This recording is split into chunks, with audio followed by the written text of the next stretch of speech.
Nagkaroon na ba kayo ng crush? Yung tipong 'pag nakita mo siya na papalapit, yung puso mo parang gusto nang kumawala? Uy, aminin.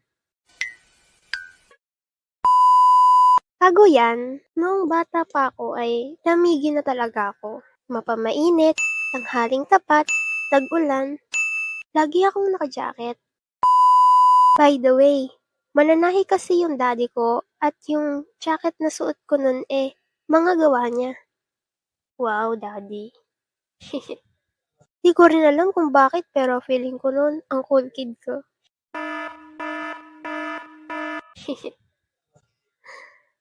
Isang araw, pumasok ako sa school ng naka-jacket as usual. Pero this time malamig yung panahon kasi may bagyo that time.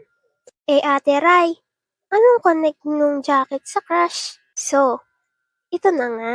May naging kaklase kasi ako na transfer student na lalaki. Tawagin na lang natin siyang si Tim.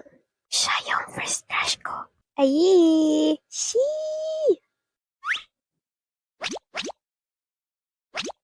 Chinito Parang may Chinese siya na kamukha na artista. Legit guys. Ang pogi niya. Plus, mabait siya. Di siya bully tulad nung iba kong kaklase. Yun nga lang, may pagkapa-full tong taong to.